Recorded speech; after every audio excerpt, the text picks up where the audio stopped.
The sound of her laughter stopped Dante Moretti in his tracks. He'd been walking past the community center for weeks now, always at the same time, always finding some excuse to glance through the windows. But today was different. Today, Maya Chen was surrounded by a group of people, and her bright, uninhibited laugh rang out as she high-fived a young man who'd apparently just said something hilarious. Dante's hand tightened around his phone until his knuckles went white. He was the most feared man in Little Italy, the one who'd inherited an empire built on blood and loyalty. He'd never felt possessive of anyone in his 35 years. Women came and went from his life without leaving a mark. He chose solitude over complications, power over vulnerability. But watching Maya's joy directed at someone else, watching her shine for another man, ignited something primitive in his chest. Something dangerous. Something he had no idea how to control. The worst part, she didn't even know he existed. 6 weeks earlier, Maya Chen had exactly 48 hours to save everything she'd built. She stood in the empty community center in Little Italy, staring at the eviction notice that had been taped to the door. The Youth Arts Initiative, her nonprofit that provided free art classes, tutoring, and mentorship to at-risk kids in the neighborhood, was being shut down because the building's owner had sold to a development company. 2 years of work, 30 kids who depended on this safe space, gone in 60 days. Maya crumpled the notice in her fist, blinking back angry tears. She'd grown up in foster care, bouncing between homes until she aged out of the system at 18. This center was everything she'd wished she'd had as a scared, lonely kid. And she was about to lose it because she couldn't compete with developers who saw the neighborhood as nothing but profit margins. "Excuse me, are you Maya Chen?" She turned to find a man standing in the doorway, and her breath caught. He was striking in a way that seemed almost unfair, tall and broad-shouldered, with the kind of Mediterranean features that suggested Italian heritage. Dark hair, sharp jawline, and eyes so intensely brown they were almost black. He wore a simple black shirt and dark jeans, but carried himself with the kind of confidence that made expensive suits seem unnecessary. "Yes, I'm Maya. Can I help you?" He stepped inside, his gaze sweeping the space, taking in the kids' artwork covering the walls, the donated instruments in the corner, the worn but well-loved furniture. When his eyes returned to her, there was something assessing in them. "My name is Dante Moretti. I own several properties in this neighborhood." He paused, choosing his words carefully. "I heard about your situation with the building." Maya's defenses went up immediately. "If you're here to make an offer on our lease, save your breath. We can't afford to match whatever the developers are paying. I'm not here to make an offer on your lease." Dante moved closer, and Maya noticed he walked with predatory grace, each step deliberate. "I'm here to make you an offer on the building itself." "What do you mean? I want to buy this building from the development company, and I want you to stay." Maya stared at him, trying to process what he was saying. "Why would you do that?" "Because this neighborhood needs what you're providing." His voice was matter-of-fact, as if the answer was obvious. "These kids need a safe place. You've created something valuable here." "Mr. Moretti, I appreciate the sentiment, but I can't afford market rent, let alone—" "I'm not asking you to pay market rent." Dante cut her off gently. "I'm proposing a partnership. You continue running your programs. I handle the building maintenance and security. We work together to expand what you're doing here." It sounded too good to be true. Maya had learned the hard way that when something seemed too good to be true, it usually was. "What's the catch?" A slight smile touched Dante's lips, the first real emotion she'd seen from him. "You're smart to ask. The catch is that I want to be involved. I want updates on the programs, input on expansion plans. I want to actually invest in this, not just write a check and disappear." "Why?" Maya couldn't help her suspicious tone. "What do you get out of this?" Dante was quiet for a moment, his dark eyes studying her face. "My father came to this country with nothing. This neighborhood gave him a chance when no one else would. I've been successful in business. It's time I gave something back." There was more to it than that. Maya could sense layers of complexity beneath his careful words. But she was also running out of options and out of time. I need to think about it, she said finally. Of course. Dante pulled out a business card and handed it to her. When their fingers brushed, Maya felt an unexpected jolt of awareness. Take all the time you need. Well, all the time you have before the eviction. After he left, Maya stood in the empty center, turning his card over in her hands. Dante Moretti, no company name, just a phone number. Something about him set off alarm bells in her head, but she couldn't figure out if it was warning or attraction, maybe both. 3 days later, Maya called the number on the card. Dante answered on the first ring, as if he'd been waiting. Ms. Chen, I want to accept your offer, but I have conditions. I'm listening. I maintain complete control over programming and hiring. You don't get to dictate what we teach or who we serve. And if this partnership doesn't work out, I get 6 months' notice to find alternative arrangements. Agreed. My condition is that we meet weekly to discuss the center's operations and future plans. I want to understand what you're building here. Maya hesitated. Something about spending time alone with Dante Moretti felt dangerous in a way she couldn't articulate, but she also didn't have a choice. Fine, weekly meetings. Good. I'll have my lawyers draw up the paperwork. In the meantime, I'm taking care of the eviction notice. You can focus on your programs. Mr. Moretti, Dante, he corrected. If we're going to be partners, you should call me Dante. Dante, Maya said, testing his name on her tongue. Thank you. You're saving something really important to these kids. I know, his voice was quiet but certain. I'll see you next week, Maya. The way he said her name, low and deliberate, sent an unexpected shiver down her spine. Their first official meeting was supposed to be professional, businesslike, a simple review of the center's programs and budget. Instead, it turned into something Maya never expected. Dante arrived at the center on Wednesday evening, just as the last class was ending. Maya watched through her office window as he interacted with the kids streaming out. A brief nod here, a word there. The children seemed to recognize him, which was odd. This was supposedly his first real involvement with the center. You're already known around here, Maya observed as he entered her small office. I've been observing from a distance. Dante settled into the chair across from her desk, somehow making the cramped space feel even smaller with his presence. Making sure the neighborhood stays safe. That's a strange way to put it. Is it? His dark eyes met hers with an intensity that made her pulse quicken. This is a rough area, Maya. Young people need to know someone's watching out for them. There was something in his tone, something that suggested his version of watching out might be more hands-on than she'd realized. Dante, who are you really? I told you, I'm a businessman with... No. Maya leaned forward. I've done my research. Moretti is a big name in this neighborhood. Your family has been here for generations. You own half the buildings on this block, but there's barely any information about your actual business.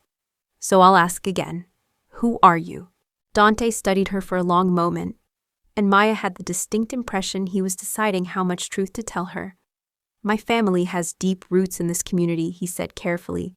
We provide certain services that aren't always strictly legal, but that help people who fall through the cracks of the legitimate system, protection, conflict resolution, financial assistance when banks won't help. You're talking about the mafia, Maya's voice was flat. I prefer to think of it as community support with an organizational structure. A hint of dark humor flickered in his eyes. But yes, if you want to use that word, my family has traditional connections. Maya should have stood up and walked out, should have torn up their agreement and found another way to save the center instead. She found herself asking, and what's your role in this organizational structure? I'm the head of the family, have been for 7 years since my father's death. The casual way he said it, as if he were discussing a corporate position rather than leading a criminal organization, should have terrified her. Instead, Maya felt a strange sense of pieces clicking into place. So when you said you wanted to give back to the neighborhood, I meant it sincerely. Dante leaned forward, his intensity focused entirely on her. What my family does, we do to protect our community. The center you've built, it's exactly the kind of positive influence these kids need. I want to support that." "Why tell me the truth?" Maya asked. "You could have kept lying." "Because you deserve honesty, and because—" He paused, something vulnerable flickering across his face before his mask slid back into place. "Because I suspect we'll be spending a lot of time together, and I don't want lies between us." The air in the small office suddenly felt charged with something Maya didn't want to name. "We should probably look at these budget reports," she said, her voice slightly breathless. "Probably," Dante agreed, but his eyes never left her face. The meeting lasted 2 hours. They talked about funding, program expansion, security improvements. But beneath every word was an undercurrent of awareness, of two people circling something neither was ready to acknowledge. When Dante finally stood to leave, he paused at the door. "Maya, I need you to understand something. My world, the things I do to maintain order in this neighborhood, they can be dangerous. If you're uncomfortable with our arrangement, say so now. I'll find another way to keep the center safe." Maya considered his words carefully. She should be uncomfortable. She should be running in the opposite direction. "I grew up in a system that failed me at every turn," she said quietly. "I know the world isn't black and white. If what you do helps people who have nowhere else to turn, then maybe it's not my place to judge." Something in Dante's expression softened. "You're remarkable. You know that? I'm practical. There's a difference." "No," he said, his voice low and certain. "You're remarkable." After he left, Maya sat in her office for a long time, trying to understand what had just happened. She'd just entered into a partnership with a mafia boss. She should be terrified. Instead, all she could think about was the way Dante had looked at her, like she was something precious and surprising, something he hadn't expected to find. The weekly meetings became the highlight of Maya's week. Though she'd never admit it out loud, Dante was nothing like what she'd expected from a mafia boss. He was thoughtful, asked intelligent questions about her programs, and seemed genuinely invested in the kids' success. He showed up every Wednesday at 7, always bringing dinner from different restaurants in the neighborhood. His way of supporting local businesses, he claimed. They'd talk about the center for an hour, then somehow end up in conversations that stretched until midnight. Maya learned that Dante had wanted to be an architect before his father's death, forced him into the family business, that he spoke 4 languages, that he'd never been in a serious relationship because, in his words, bringing someone into my world would be selfish. Maya shared things she rarely told anyone, about her years in foster care, about the teacher who'd first encouraged her love of art, about her dream of expanding the center into a full residential program for kids aging out of the system. "You're going to need serious funding for that," Dante observed during their 6th meeting. "I know, I've been applying for grants, but most foundations won't touch anything connected to—" She gestured vaguely between them. "Connected to me," Dante finished. "I'm a liability." "I didn't say that." "You didn't have to." He was quiet for a moment, his dark eyes studying the floor plans she'd sketched for the expansion. "What if I told you I'm working on transitioning my family's operations into legitimate businesses?" Maya looked up in surprise. "Are you?" "I've been trying for years. It's slow. There's resistance from the old guard, and completely severing certain ties would create power vacuums that could turn violent. But yes, I'm moving us toward legitimacy." He met her gaze. "Would that make a difference? To you?" The question felt loaded with meaning that went beyond their professional partnership. "Dante, why do you care what I think?" "Because," he said simply, "somewhere between that first meeting and now, your opinion became the one that matters most." The confession hung in the air between them. Maya felt her heart rate spike, felt the walls she'd carefully maintained beginning to crack. "We shouldn't," she said softly. "I know. Your world and mine. I know." "Then why are you looking at me like that?" Dante's smile was sad and hungry at the same time. "Because telling myself I shouldn't want you and actually not wanting you are 2 different things. And I've never been good at lying to myself." Before Maya could respond, before she could examine why his words made her pulse race. Her phone buzzed with an emergency. One of her kids had been picked up by the police. "I have to go," she said, already grabbing her jacket. "I'm coming with you," Dante said, his tone brooking no argument. At the police station, Maya watched in amazement as Dante worked his magic. A quiet word with the desk sergeant, a phone call to someone higher up the chain, and suddenly 15-year-old Marcus was being released with a warning instead of being booked. "You didn't have to do that," Maya said as they drove Marcus home. "Yes, I did." Dante's eyes met hers in the rearview mirror. "This is exactly why I do what I do. Marcus made a stupid mistake, but one arrest could have destroyed his future. Sometimes the system needs intervention." In that moment, Maya understood him a little better, understood why someone brilliant and capable would choose to operate in the shadows instead of the light. It was supposed to be a celebration. Maya had just received word that her grant application, submitted to a foundation Dante had connected her with, had been approved. $50,000 for program expansion. She'd invited everyone from the center to celebrate at the local community space. Dante had texted that he'd be late, some business he had to handle, but would be there. Maya was laughing, genuinely happy for the first time in months when she felt it, the weight of someone's stare. She looked toward the entrance and saw Dante standing in the doorway, absolutely still, watching her. But it wasn't her he was watching.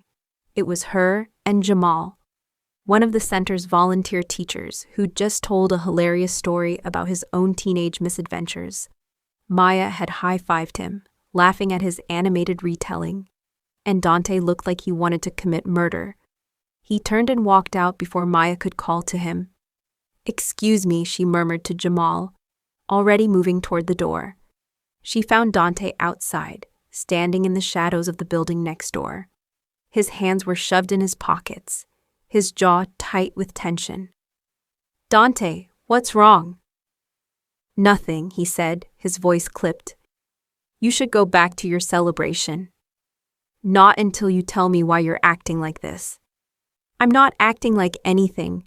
You're jealous." Maya said it with sudden certainty, watching his reaction. "You saw me with Jamal, and you're jealous. That's ridiculous." "Is it?" Maya stepped closer, emboldened by the realization. "Because you looked like you wanted to tear him apart." Over a high five, Dante's control finally cracked. "Yes," he bit out. "Yes, I'm jealous. I'm furiously, irrationally jealous of every man who makes you smile. Of everyone who gets to be close to you without the weight of my world hanging over them. I'm jealous because I want you, Maya, and I have no right to you." The raw honesty in his voice stole Maya's breath. "You have more right than you think," she said softly. "No, I don't. You deserve someone normal, someone safe, someone who won't bring danger to your doorstep or make you a target just by being near you." "Don't I get a say in what I deserve?" "Maya, I'm falling for you, Dante." The words tumbled out before she could stop them. "I've been falling for you since that first meeting, and I've been trying to convince myself it's just gratitude or curiosity or anything except what it actually is. But watching you walk away just now made me realize I don't want to pretend anymore." Dante stared at her, his dark eyes blazing with emotions he'd kept carefully locked away. "You don't know what you're saying." "I know exactly what I'm saying. I'm saying I see you, Dante Moretti. Not the mafia boss, not the dangerous reputation. I see a man who's trying to do right by his community, a man who's trying to change a system he inherited, a man who's been alone because he thinks he doesn't deserve happiness." "I've done terrible things," he said, his voice rough. "I've made decisions that destroyed lives. I'm not the hero you think I am." "I don't think you're a hero," Maya replied. "I think you're a complicated man in an impossible situation, doing the best he can, and I think I'm falling in love with you anyway." The confession hung between them, irreversible and terrifying. Dante pulled her against him, his forehead resting against hers. "If we do this," he whispered, "if we cross this line, my enemies will see you as leverage. My family will question my judgment, and you'll be walking into a world that could consume you." "Then protect me," Maya said simply. "Teach me what I need to know. But don't ask me to walk away because you're afraid. I'm terrified, he admitted. I've faced down men with guns, navigated wars between families, made life or death decisions. But the thought of losing you, his voice cracked, that terrifies me more than anything. You won't lose me, not if you stop pushing me away. Dante kissed her then, fierce and desperate and achingly tender. When they finally broke apart, both were breathing hard. This changes everything, he murmured. I know. Are you ready for that? Maya thought about all the times she'd played it safe, all the walls she'd built to protect herself from getting hurt. And she thought about what her life would look like if she let fear make her decisions. With you? Yes. Maya should have known happiness that intense couldn't last 2 weeks after that night. 2 weeks of stolen moments and careful kisses. Of Dante showing up at the center every evening just to see her. Of falling deeper into something that felt inevitable. Everything changed. Maya arrived at the center early one morning to find the front door ajar. Her stomach dropped as she pushed it open and saw the destruction inside. The kids' artwork had been torn from the walls, instruments smashed, computers destroyed, and spray painted across the main wall in red. Stay away from Moretti, or next time it's you. She called Dante before calling the police. He arrived in minutes, his face going cold and hard as he surveyed the damage. This wasn't the man she'd been getting to know over dinner and late-night conversations. This was the mafia boss, calculating and dangerous. This was the Romano family, he said, his voice deadly calm. They've been trying to expand into our territory for months. They must have found out about you. They did this because of me? Maya felt sick. They did this because they're trying to hurt me. Dante pulled out his phone, already making calls. But they just made their last mistake. Dante, what are you going to do? What I have to do. His eyes met hers, and she saw something ancient and unforgiving in them. I'm going to end this threat permanently. By killing them? Maya's voice was sharper than she intended. If necessary. No, she grabbed his arm. Dante, there has to be another way. There isn't. In my world, you show strength or you show weakness. If I let this go unpunished, every family in New York will see it as permission to target what's mine. I'm not yours, Maya said quietly. I'm my own person, and I don't want blood spilled because of me. Something in Dante's expression softened slightly. Maya, I understand your feelings, but you don't understand the reality of what we're dealing with. The Romanos won't stop with vandalism. They'll escalate. They'll hurt your kids to get to me. I can't allow that. So what am I supposed to do? Just accept that people will die because I fell in love with you? You're supposed to trust that I know how to handle my world. And you're supposed to trust that I don't want to be the reason you become the monster everyone thinks you are. They stared at each other, the distance between them suddenly feeling like a chasm. I need to go, Dante said finally. My people will be here within the hour to secure the building and repair the damage. Don't come back here until I tell you it's safe. Dante! But he was already gone, leaving Maya standing in the ruins of everything she'd built, wondering if love was worth this price. The night after the vandalism, Maya couldn't sleep. She kept seeing the destroyed center, kept hearing Dante's cold voice promising retribution. Around 2 a.m., her phone finally rang. Meet me, Dante's voice was strained. Please, I need to see you. He picked her up 20 minutes later, driving them to a penthouse overlooking the city, one of his properties she'd never seen before. I thought you'd disappeared, Maya said as they entered the elegant space. I've been in meetings. War councils, essentially. Dante moved to the floor-to-ceiling windows, his reflection ghostly in the glass. The Romano family hit us because they think I've gone soft. They think loving you has made me weak. Have I? No. He turned to face her, his expression fierce. You've made me stronger. You've given me something to fight for beyond territory and tradition. But my people don't see it that way. What are they telling you to do? To retaliate, hard and fast. To make an example of the Romanos so brutal that no one ever questions my leadership again. His voice was hollow. It's what my father would have done. What every boss before me would have done. Maya crossed to him, taking his hands. But it's not what you want to do. I want them to pay for threatening you, for destroying something you built. I want them to hurt the way you're hurting. His jaw clenched. But I don't want to be the man who solves everything with violence. Not anymore. Not when I'm trying to build something different. So what's stopping you? Fear. The admission seemed to cost him. Fear that if I show mercy, it'll be seen as weakness, that other families will move against us, that I'll lose control of everything my father built, and people who depend on me will suffer.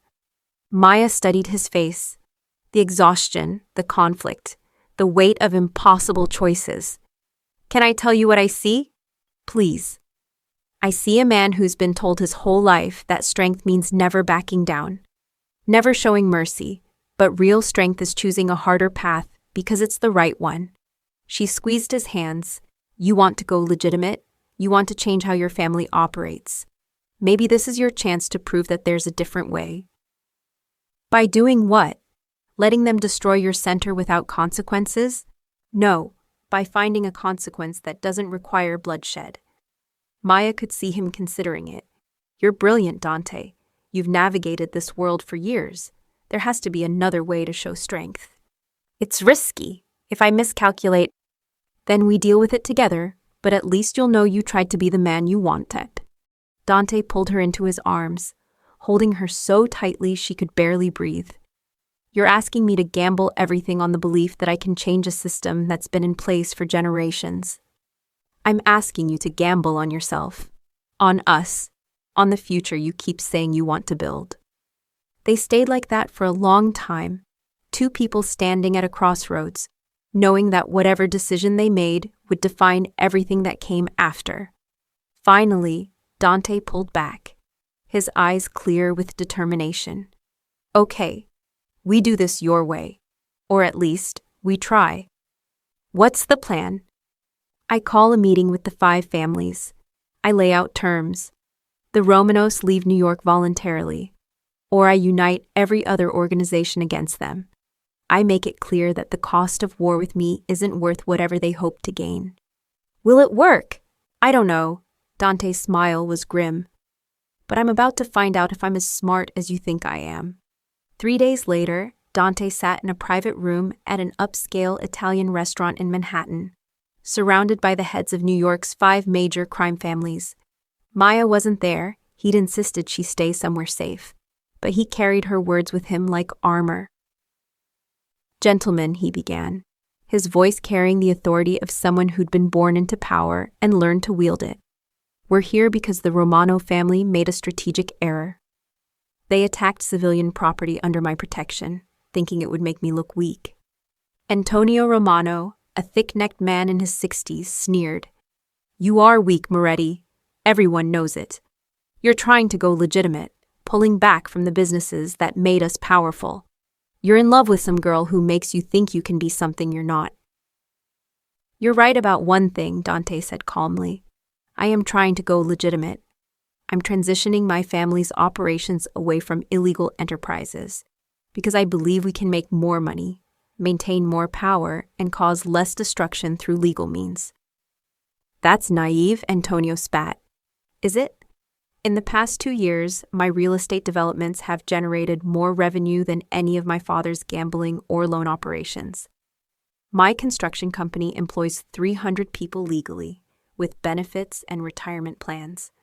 I'm building an empire that won't collapse the moment the FBI decides to pay attention. Dante leaned forward. So you need to ask yourself, am I weak or am I ahead of you? The other family heads exchanged glances. Dante could see the calculation in their eyes. As for my personal life, Dante continued, his voice hardening, that's none of your concern, but you should understand something clearly. Maya Chen and her center are under my protection. Permanent, absolute protection. Anyone who touches them touches me. Is that a threat? Antonio asked. It's a statement of fact. Dante pulled out a folder and slid it across the table. These are the current standings of each of your operations, revenue, weaknesses, Areas where you're vulnerable to law enforcement, I have this information because I've made it my business to know everything about everyone in this room. He let that sink in, watching their faces change as they realized the implications. Now, Antonio, here's your choice. You can leave New York. I'll give you 72 hours to close your operations and relocate anywhere you want. I'll even provide contacts in other cities to help you rebuild. Or I share this information with every family in this room and we unite against you. You'll face not just me, but all of us. Your operations will be systematically destroyed.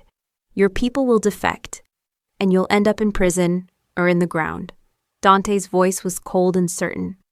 I'm offering you a way out that lets you survive. That's more mercy than you showed Maya's center. The room was silent. Finally, one of the other bosses, Carmine DeLuca, an old ally of Dante's father, spoke up. The boy's right, Antonio. You overplayed your hand. Take the deal. Antonio's face was red with rage, but he wasn't stupid. He could see the numbers, see that he was isolated. You'll regret this, Moretti, showing weakness. I'm not showing weakness, Dante interrupted. I'm showing evolution. There's a difference. Now what's your answer? 20 minutes later, Dante walked out of the restaurant with an agreement. The Romano family would leave New York within the week, and the other families had agreed to respect the neutrality of Maya's center and any similar community programs. No blood spilled, no bodies, just strategic pressure and calculated risk. He called Maya immediately. It's done. No one died. Her voice was breathless with relief. No one died. The Romanos are leaving New York, and the center is formally protected by all 5 families. Dante, I'm so proud of you. Those 4 words hit him harder than any physical blow. When was the last time someone had been proud of him? When was the last time his choices had earned anything except fear or grudging respect? I couldn't have done it without you, he said quietly. You made me believe there was another way. When can I see you? I'm on my way now. But peace, Dante learned, was never simple in his world. Over the next 2 weeks, 3 of his senior lieutenants resigned, claiming they couldn't follow a boss who negotiated with enemies instead of eliminating them. 2 smaller families tried to test his resolve by encroaching on his territory, thinking his mercy signaled weakness. Each time, Dante had to prove he was still someone to be feared, but he did it strategically, using pressure and leverage instead of violence. It was exhausting, constant, and required every ounce of his intelligence and control. Maya saw the toll it was taking on him. He showed up at the center late at night, shadows under his eyes, tension in every line of his body. She'd pull him into her office, make him sit down, and just be there while he processed the day's challenges. Maybe they're right, he said one night, his head in his hands. Maybe I am being naive. Maybe you can't change a system like this without it breaking you first. Do you want to go back to the old way? Maya asked. No. The answer was immediate and certain. But I also don't want to lose everything I've built trying to transform it. Then don't think of it as transformation. Think of it as evolution. Maya sat beside him, her hand on his back. You're not trying to destroy what your father built. You're trying to grow it into something sustainable that takes time. Time I might not have. If I keep losing people, then you replace them with people who believe in your vision. Dante, change is always messy, but you've already proven it's possible. The Romano situation alone should have turned into a bloodbath, but it didn't. That's not weakness, that's leadership. Dante looked at her, something like wonder in his eyes. How do you always know what to say? Because I believe in you, and because I've spent my whole life watching systems fail people, then fighting to build something better. I know it's possible because I've done it myself on a smaller scale. You think what I'm doing is the same as what you do at the center? Isn't it? You're trying to take something broken and make it work for people instead of against them. You're trying to create opportunity instead of exploitation. The scale is different, but the intention is the same. Dante kissed her then, soft and grateful. I love you. You know that, right? I know I love you too. Even when I'm a mess, even when I'm doubting everything? Especially then, Maya said firmly, because that's when you need someone to remind you why you're doing this in the first place. 6 months later, the sound of her laughter still stopped Dante in his tracks, but for different reasons now. He stood in the doorway of the expanded youth center, watching Maya work with a group of teenagers on a mural for the neighborhood. She was covered in paint, laughing at something one of the kids said, completely in her element. And she was his. The past 6 months had been brutal. He'd faced down challenges to his leadership, negotiated the painful transition of his family's businesses toward legitimacy, and dealt with the constant tension of trying to change a system that resisted change at every turn. But he'd also watched Maya's center flourish. They'd opened 3 new locations across the city, started a mentorship program that had helped 20 kids get into college, created something that would outlast both of them. More than that, his own transformation was taking hold. His legitimate businesses were thriving, the real estate development company, the construction firm, the restaurant group. He divested from every illegal operation, and while it had cost him some of his old guard, he'd gained respect from the next generation who wanted something different. "You're staring again," Maya said, looking over at him with a smile that still made his heart race. "Can you blame me?" She walked over, leaving paint smudges on his expensive shirt as she kissed him. The kids wolf whistled and made exaggerated gagging sounds, but both of them ignored it. "How was the meeting with the city council?" "Good, they approved our bid for the waterfront development project. Completely legitimate, completely legal, and it will create 200 jobs in the community." "I'm proud of you," Maya said softly. Those words still hit him like a gift every time she said them. "Yeah? Yeah. You're building something real, Dante. Something that doesn't require looking over your shoulder or making impossible choices. I'm building it with you." He pulled her close, not caring about the paint. "None of this would matter without you." That's extremely cheesy, but true. Maya laughed, that same bright sound that had first made him realize what he was missing in his life. But now, instead of jealousy at seeing her happy with someone else, it filled him with certainty. This was where he belonged. With her, building a future that honored his past without being trapped by it.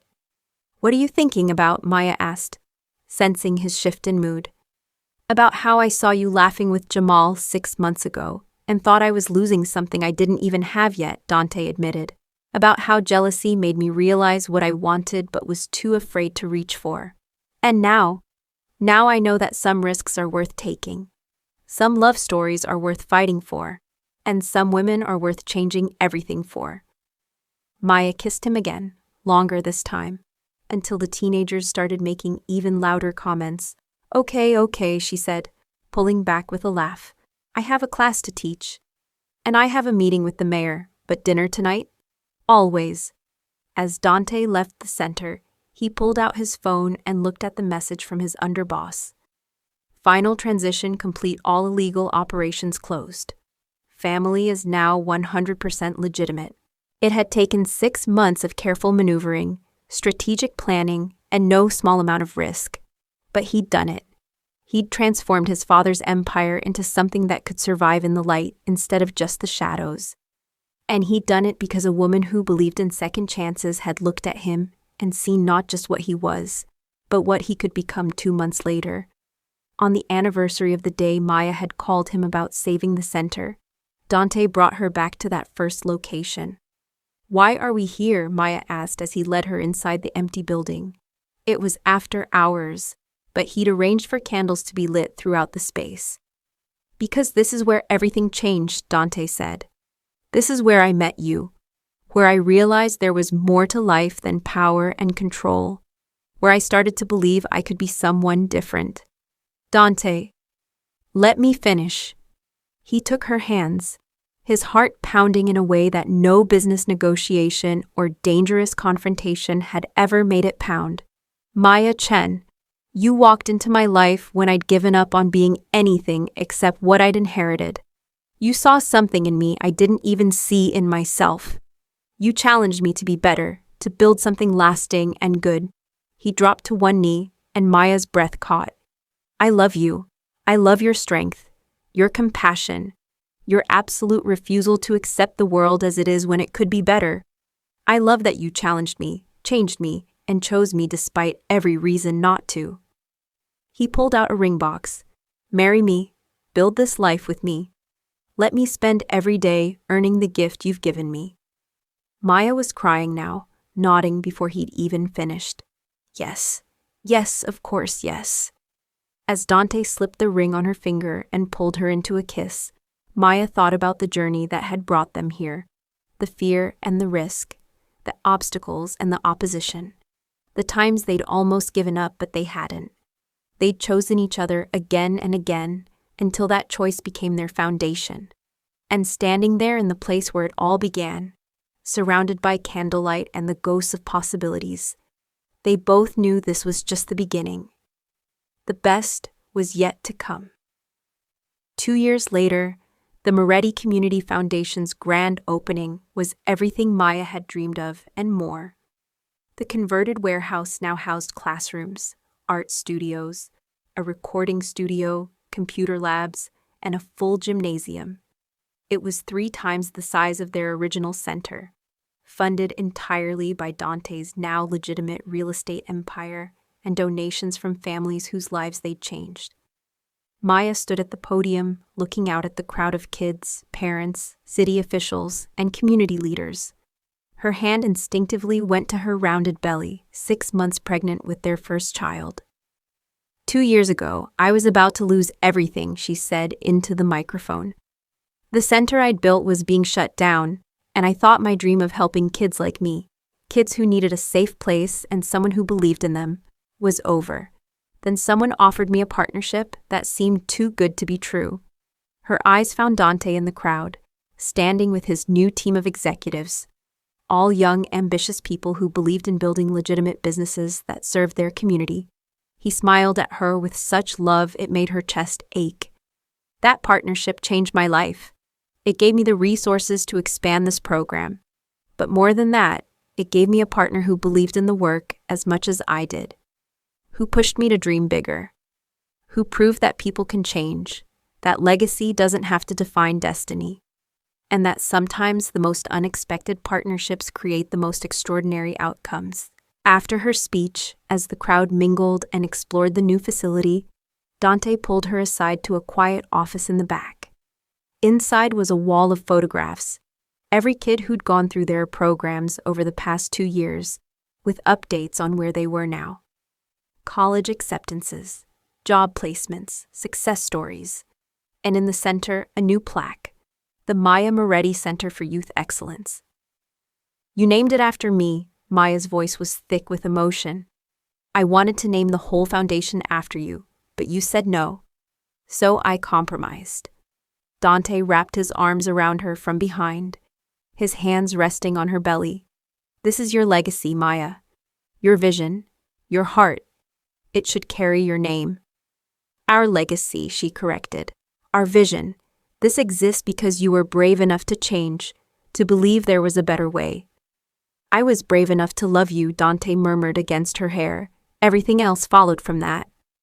They stood there for a long moment, looking at the wall of transformed lives, feeling their baby kick between them, a symbol of the future they were building together. "Do you ever regret it?" Maya asked quietly. "Giving up the power, the fear, the control?" "Not for a second." Dante turned her to face him. "I traded an empire built on fear for a life built on love. I traded isolation for partnership. I traded who I was supposed to be for who I actually wanted to become." He kissed her softly.